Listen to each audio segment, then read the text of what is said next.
ఇక తెలంగాణ విషయానికి వస్తే అటు సీఎం రేవంత్ రెడ్డి వేసవిలో మంచినీటి సరఫరాపై సమీక్ష చేశారు. కమాండ్ కంట్రోల్ సెంటర్లో అధికారులతో సీఎం సమావేశమయ్యారు. వచ్చే వేసవి సీజన్లో హైదరాబాద్లో నీటి సరఫరా చేసే ప్రణాళికలపై చర్చించారు సీఎం.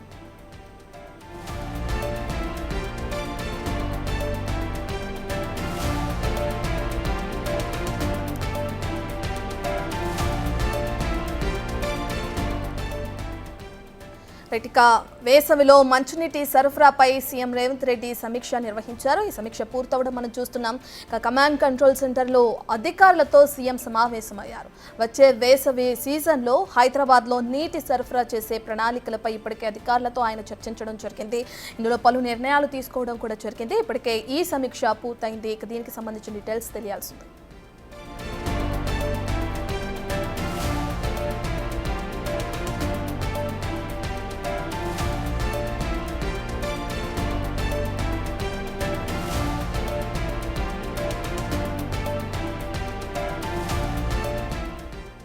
ఇక వేసవిలో మంచినీటి సరఫరాకి ఎలాంటి ఇబ్బందులు తలెత్తకుండా ఇప్పటికే అధికారులతో సీఎం రేవంత్ రెడ్డి సమీక్ష సమావేశం నిర్వహించారు. హైదరాబాద్లోని నీటి సరఫరాపై చేసే ప్రణాళికలపై ఈ సమీక్షలో ఆయన చర్చించడం జరిగింది. ఇక ఎటువంటి ఇబ్బందులు తలెత్తకుండా పూర్తి ప్రణాళిక ఏ విధంగా ఉండనుందో కూడా అధికారులతో ఆయన సమీక్ష నిర్వహించి తెలుసుకోవడం కూడా జరిగింది. అయితే ప్రస్తుతానికైతే ఈ సమీక్ష సమావేశం ముగిసినట్లు కూడా తెలుస్తుంది. ఈ సమావేశంలో ఎటువంటి నిర్ణయాలు తీసుకున్నారు అధికారులతో కలిసి సీఎం రేవంత్ రెడ్డి అనే విషయాలు అయితే ఇంకా తెలియాల్సి ఉంది. ఇప్పటికే చూసుకుంటే గతంతో పోలిస్తే మంచినీటి సరఫరాకి ఏ ఏరియాలో అయినా ఎటువంటి వాతావరణంలో అయినా మంచినీటి సరఫరా ఎక్కడ ఆగకూడదని చెప్పే సీఎం రేవంత్ రెడ్డి ఇటువంటి నిర్ణయాలకి ఒక ముందడుగు వేస్తున్నారని చెప్పుకోవచ్చు. వేసవిలో మంచినీటి సరఫరా హైదరాబాద్లో ఏ విధంగా ఉంటుందో కూడా మనం చూసాం. చాలా ఏరియాల్లో నీటి కొరత కూడా నెలకొంటుంది. అలాంటి సమయంలో మంచినీటి సరఫరాపై ఎటువంటి ఇబ్బందులు తలెత్తకుండా ఉండడం కోసం ఇప్పటికే సీఎం రేవంత్ రెడ్డి సమీక్ష సమావేశం నిర్వహించారు. కమాండ్ కంట్రోల్ సెంటర్లోని అధికారులతో సీఎం ఈ సమావేశం నిర్వహించడం జరిగింది.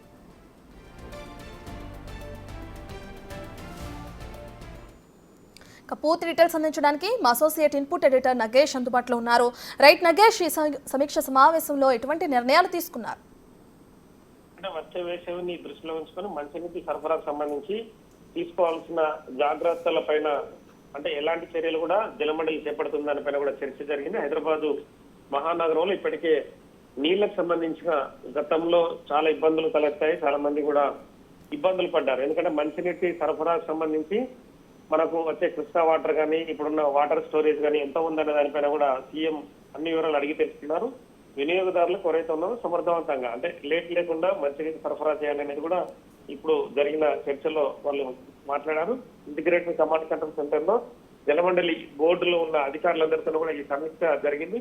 ఇందులో సీఎం సలహాదారు వేమునరేందర్ రెడ్డి, ప్రభుత్వ ప్రధాన కార్యదర్శి శాంతి కుమారి, ఇతర ఉన్నతాధికారులు కూడా అటెండ్ అయ్యారు. ముఖ్యంగా ఏంటంటే మంచినీళ్లు హైదరాబాద్ కు సరిపడని ఉన్నాయా లేదనేది దానిపైన చర్చ జరిగింది. పూర్తిగా కృష్ణా సాగర్ అప్పటికి అంటే వేసవి కాలానికి ఎండిపోతుందా లేదనేది కూడా ఒక విషయం. అలాగే కృష్ణా వాటర్ కూడా సరిపడంత హైదరాబాద్ కి అందుతున్నాయా లేదా, ఎందుకంటే గతంలో చాలా వరకు ట్యాంకర్లు బుక్ చేసినా కూడా చేరుకున్న పరిస్థితి, ట్యాంకర్లు సరఫరా చేసినా కూడా చాలా ఇబ్బందులు ఎదుర్కొన్నారు. అంటే చాలా చోట్ల కూడా కొంతమంది ధర్నాలు కూడా మహిళలు నిర్వహించారు. ఇలాంటి పరిస్థితులు తలెత్తకుండా వాటర్ స్టోరేజ్ కూడా ఖచ్చితంగా ఉంచాలని చెప్పి సీఎం వాళ్ళకి చెప్పారు. ఎట్టి పరిస్థితుల్లో ఎక్కడ కూడా ఏ మహిళలు ఏ గల్లీలో కూడా ఎవరు కూడా ధర్నాలు చేయకూడదు.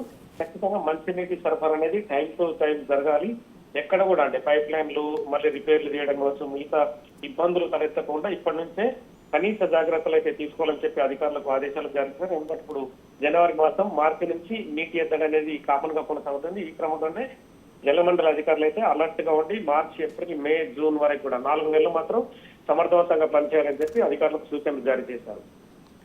రైట్ నగేష్, ఇప్పటికే చూసుకుంటే ఏ ప్రాంతంలో అయితే నీటి కొరత ఎక్కువగా ఉంటుందో అటువంటి ప్రాంతాలను గుర్తించి అక్కడ ఎటువంటి చర్యలు చేపట్టనున్నారు మరి అధికారులు? అంటే హైదరాబాద్ సంబంధించి శివారు ప్రాంతంలో నీటి ఎద్దడి ఎక్కువ ఉండే అవకాశం ఉంది. ఎందుకంటే కొన్ని చోట్ల అంటే పైప్ లైన్ నిర్వహణ సక్రమంగా లేపడం, అక్కడ కొంతమంది అంటే కొండల పైన కొన్ని అంటే ఎత్తు పల్లాల పైన కూడా ఇండ్లు ఉండడం, వీటన్నిటికి సంబంధించి కూడా సమీక్ష జరిగింది. ఎందుకంటే వాళ్ళందరికీ ట్యాంకర్ల ద్వారా రెగ్యులర్ గా నీటిని సప్లై చేస్తుంటారు. ఈ క్రమంలో చాలా మంది నిరుపేదలు ఉన్న స్లమ్ ఏరియాలలో కూడా నీటి సరఫరా సరిగా ఉండదు. ఈ క్రమంలో వాళ్ళకి ఖచ్చితంగా వాటర్ ట్యాంకర్లు పోయాల్సిన అవసరం ఉంటుంది. ఆ వాటర్ ట్యాంకర్ల నీళ్లు కూడా ఖచ్చితంగా వాళ్ళకి అవసరమైన నీళ్లు ఉదయం కానీ సాయంత్రం కానీ ఎట్లా సప్లై చేస్తున్నారనేది కూడా అడిగి తెలుసుకున్నారు సీఎం గారు. ఆ నీళ్లను కూడా సక్రమంగా సప్లై చేయాలనేది రేవంత్ రెడ్డి చెప్పిన వాళ్ళకి ఆర్డర్ చేసిన విషయం. ఎందుకంటే చాలా స్లమ్ ఏరియాలలో కూడా ఎక్కువ మంది మహిళలు ధర్నాలు చేస్తుంటారు, వాళ్ళు మామూలుగా కొట్టుకుంటారు.